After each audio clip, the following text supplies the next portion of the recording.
Дел од родителите си даваат откази од работните места за да се грижат за своите повредени деца во пожарот во дискотеката Пулс. Се затвараат и дуќани семејни бизниси од страна на повредените додека им трае процесот на рехабилитација. Деновиве од Кочанскиот регион се слушаат и гледаат траурни сведоштва од повредените и од родителите. Велат дека помош им е потребна во финансии, но и подобри услови во Кочанската болница. Власта и опозицијата денеска со нови ветувања дека ќе им помогнат. Премиерот Христијан Мицкоски од Желино порача дека имаат организиран пристап со цел да им се помогне на семејствата на повредените.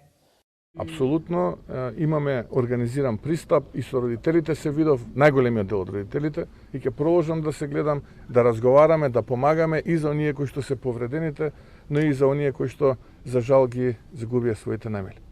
Опозицијската СДСМ денеска од Македонското собрание порача дека повторно во редовна постапка ќе го подесат законот за помош на семејствата кои имаат загинато или повредени деца, кој не е политички, туку е човечки закон.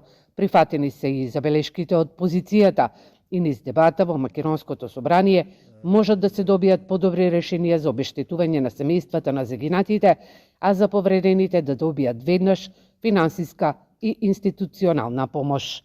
Повредените лица не се само статистика, тоа се пред се млади луѓе, ученици, тоа се семејства чии што живот е во прекин и нивната борба за закрепнување треба да биде борба на сите нас. Јас би додал тука дека ние треба да имаме борба и за закрепнување на градот Кочани.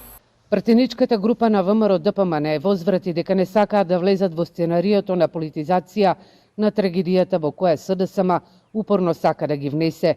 Нивниот план е да се дуплира помошта и средствата за Кочани и за реализација на проекти, нови инвестиции, отварање на 1000 нови работни места, а здравствениот систем ќе им помага на повредените.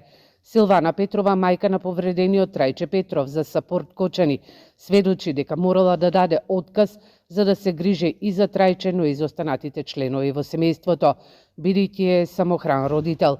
Долг е процесот на рехабилитација, бидејќи има изгореници по рацете и телото. Петрова вели дека во овој момент потребна и е помош од државата.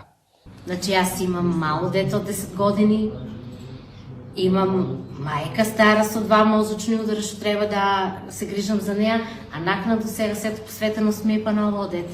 Јас му облачам чорапи, јас му патките врзувам, јас масирам, мачкам, мијам.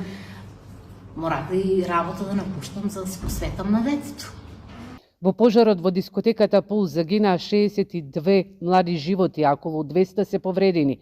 Семејствата на загинатите денеска информираа дека во сабота во 16 часот и 5 минути го организираат 7-миот марш за ангелите.